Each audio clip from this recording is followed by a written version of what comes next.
नमस्कार, आप देख रहे हैं हल्ला बोल टीवी। मैं हूं अभिषेक। कौन है वो विपक्ष के 3 विधायक जिन पर डोरे डालकर राज्यसभा की 5वीं सीट जीतनी चाह रही है एनडीए? बताएंगे हल्ला बोल टीवी के संपादक दीपक शर्मा। देखिए, ये 3 विधायक कौन हैं जी, ये डोरे डालने का खेल क्या चल रहा है, इसके बारे में हम आपको पूरी जानकारी देने जा रहे हैं। कांग्रेस के विधायक हैं जिन पर डोरे डाल रहा है एनडीए ताकि उनसे क्रॉस वोटिंग कराया जाए। आईपी गुप्ता, जिनकी अपनी पार्टी है और वे अपनी पार्टी के एकमात्र विधायक हैं, तेजस्वी यादव और महागठबंधन के साथ वफा की कस्में खाते रहते हैं, उन पर भी डोरे डाल रहा है एनडीए। और बसपा के विधायक, एकमात्र विधायक सतीश यादव, उन पर भी डोरे डाल रहा है एनडीए। तो एनडीए की कोशिश है कि बसपा के एकमात्र विधायक को, जो सतीश यादव हैं, उनको अपने पक्ष में कर लिया जाए, उनसे वोटिंग करवा ली जाए। एनडीए की कोशिश है कि आईपी गुप्ता से वोटिंग करवा ली जाए। एनडीए की कोशिश है कि कांग्रेस के उन 3 विधायकों को फोड़ लिया जाए जो कहीं ना कहीं खुश नहीं है, जिनके सुर बदले हुए हैं। अब 3 ही विधायक क्यों चाहिए? क्यों 3 ही विधायक का इंतजाम करना है एनडीए को? इसलिए क्योंकि अगर हम सीटों के हिसाब से बात करें तो 4 सीटों के लिए पूरे नंबर हैं जदयू और बीजेपी के पास। 5वीं सीट के लिए 39 ही विधायक बच रहे हैं, 38 विधायक बच रहे हैं। 38 विधायक बच रहे हैं एनडीए के पास, और चाहिए कितना? 41 विधायक। जिसके पास 41 विधायक होगा वो अपना एक राज्यसभा सांसद भेज सकता है। एनडीए के पास 3 कम हो रहा है, 38 हैं, 41 में 3 कम हो रहा है। इसके लिए बसपा के विधायक पर डोरे डाले जा रहे हैं, सतीश यादव पर। इसके लिए आईपी गुप्ता पर डोरे डाले जा रहे हैं, और इसके लिए एक और उपाय किया जा रहा है। इसके लिए यह उपाय किया जा रहा है कि अगर कांग्रेस और बसपा और कांग्रेस बसपा आईपी गुप्ता को तोड़ने में से क्रॉस वोटिंग कराने में सफलता नहीं मिलती है, तो एक और रास्ता है। रास्ता यह है कि एआईएमआईएम अगर अपना कैंडिडेट दे दे, अलग आरजेडी कैंडिडेट दे और एआईएमआईएम भी कैंडिडेट दे दे, तो फिर एनडीए का प्रत्याशी जीत जाएगा। क्योंकि प्रथम वरीयता के वोट के मामले में यहीं 2 कैंडिडेट हो जाएंगे उधर से, तो यहीं पर बाजी पलट जाएगी। अगर एआईएमआईएम अपना कैंडिडेट नहीं उतारता है तो एनडीए को दिक्कत आएगी। अगर एआईएमआईएम कैंडिडेट दे दे और तेजस्वी यादव भी कैंडिडेट दे दे, कहा जा रहा है कि तेजस्वी यादव चुनाव लड़ेंगे राज्यसभा का, लेकिन हमारे पास पक्की खबर है कि एडी सिंह को राज्यसभा कैंडिडेट बनाएंगे तेजस्वी यादव, लालू प्रसाद यादव, क्योंकि एडी सिंह के पास भी विधायकों को मैनेज करने का हुनर है। करोड़ों करोड़ की प्रॉपर्टी है एडी सिंह के पास, और कहा जाता है कि एडी सिंह के पास जादू टोना है जिससे वे घुमा लेते हैं विधायकों को अपने पक्ष में। तो क्या एडी सिंह का इस्तेमाल कर आरजेडी 5वीं सीट पर कब्जा जमाने में सफल होगी? क्योंकि एनडीए अपने विधायकों से शपथ पत्र ले रहा है, 2-2 पेज पर साइन करवा रहा है ताकि क्रॉस वोटिंग ना हो। साथ ही साथ लालू प्रसाद यादव, राष्ट्रीय जनता दल, तेजस्वी यादव भी यही काम कर रहा है।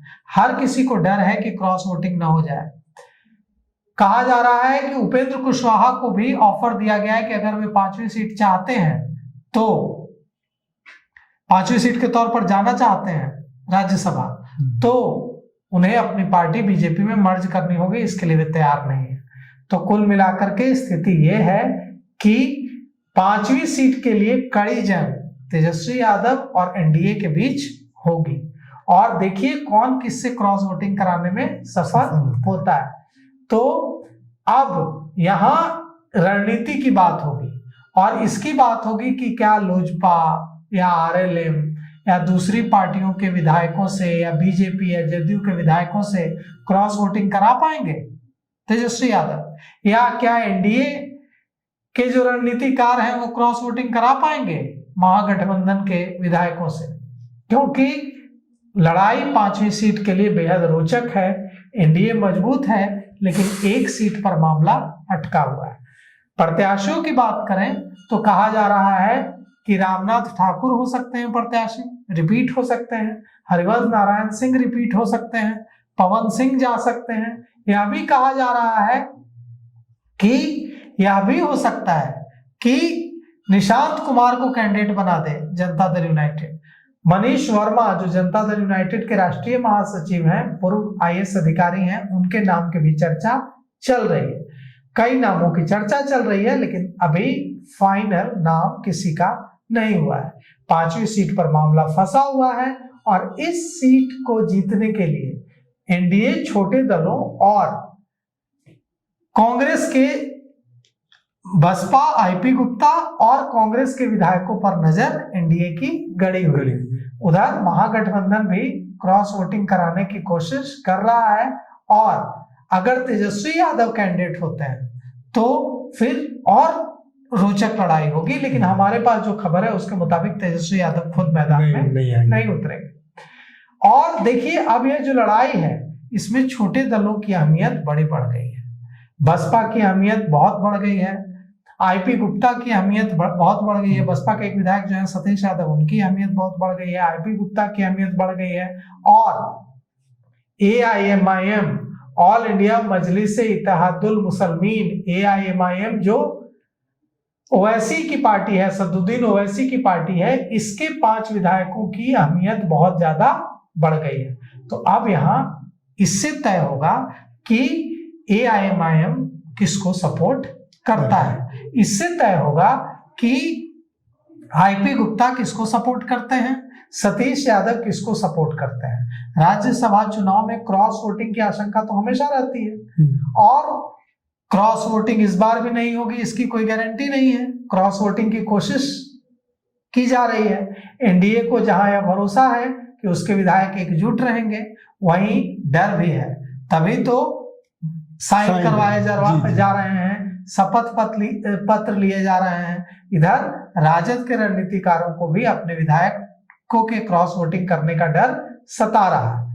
तो अब यह सवाल उठता है कि क्रॉस वोटिंग तो होगी, दोनों तरफ से होगी, क्योंकि दोनों ही तरफ जो है खलबली है और खलबली तभी होती है जब क्रॉस वोटिंग का खतरा मंडराता है। तो अब देखिए क्या कुछ होता है, एआईएमआईएम अपना कैंडिडेट देता है या कैंडिडेट नहीं देता है। अगर एआईएमआईएम कैंडिडेट अपना दे देगा तो एनडीए की राह बेहद आसान हो जाएगी।